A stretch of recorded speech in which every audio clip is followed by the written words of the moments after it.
triste, sozinho e sem esperança nenhuma. Você já se sentiu assim?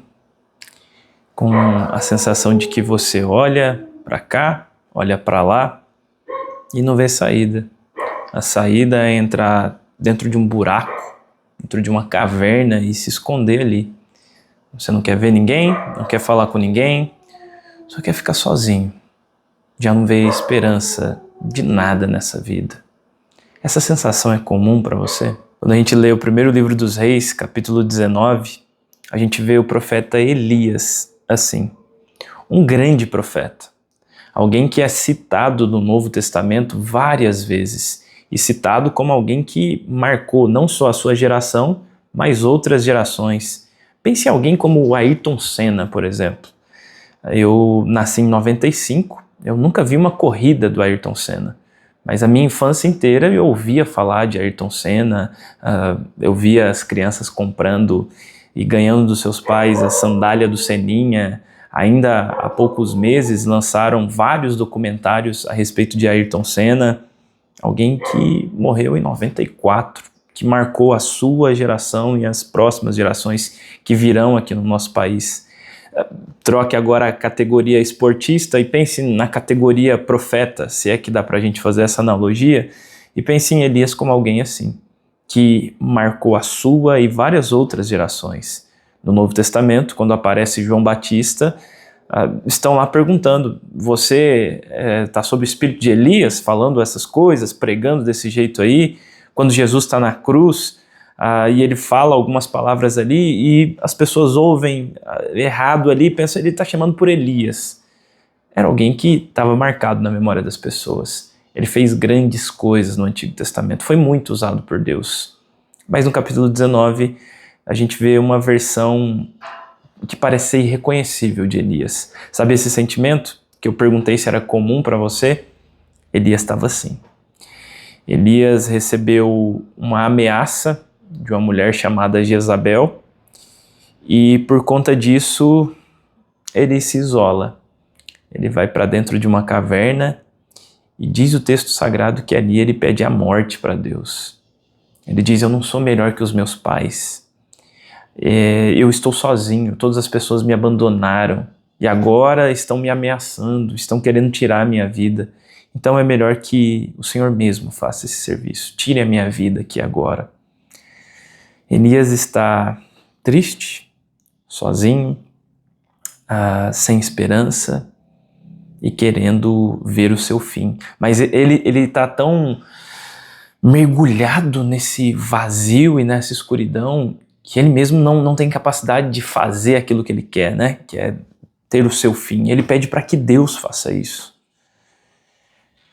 Elias, mais tarde, lá na carta de Tiago, comentando alguns desses grandes feitos de Elias, ele vai dizer que Elias era ser humano como todos nós, sujeito aos mesmos erros e os mesmos defeitos, e orou e a chuva parou. Depois ele orou e desceu a chuva de novo.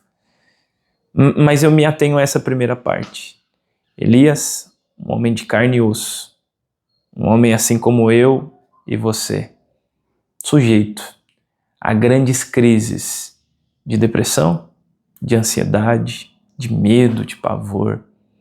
Era assim que estava Elias no capítulo 19 do primeiro livro de Reis. A gente não tinha grandes avanços nos estudos da mente, da psicologia, então não é possível denominar o que Elias estava sentindo naquele momento. Mas quando você começa a ler, você entende. Você se identifica com aquilo ali, se por acaso você já passou por isso.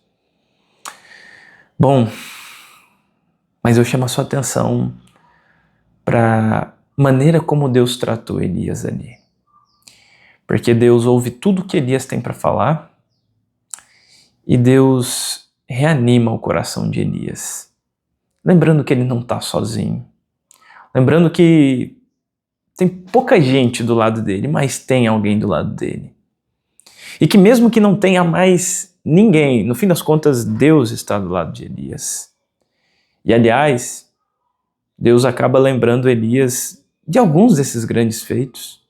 Assim como Deus esteve com ele, não foi uma, duas, três ou quatro ocasiões, Deus sempre esteve com ele, ele vai está com ele de novo nesse processo.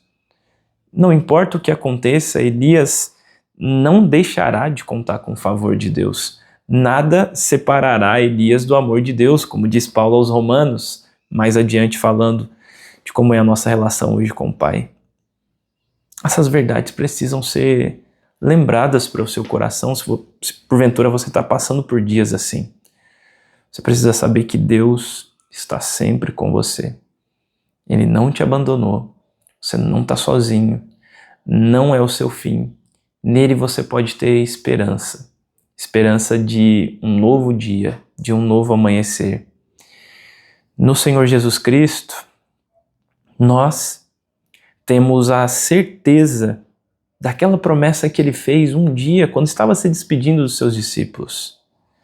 Vocês sentirão a minha presença todos os dias, porque eu estarei com vocês até a consumação dos séculos.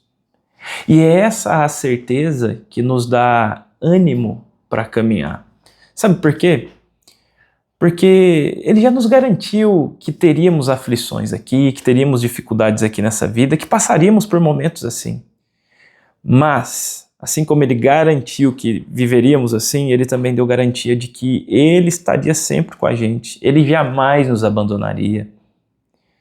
E que melhor companhia para enfrentar todos os obstáculos que a gente tem nessa vida do que o Senhor Jesus? Ele é a pessoa mais preciosa, a pessoa mais importante que existe no mundo. Ele é o nosso Deus e promete estar com a gente todos os dias, até o fim dos tempos. Então, se agora você não consegue encontrar esperança, alento, se agora você se sente sozinho, ore. Fale com Jesus e aí de onde você está e você sentirá a presença dele e perceberá que você não está sozinho em coisa nenhuma. Ele está aí ao seu lado. Ele não te abandonou e não te abandonará jamais.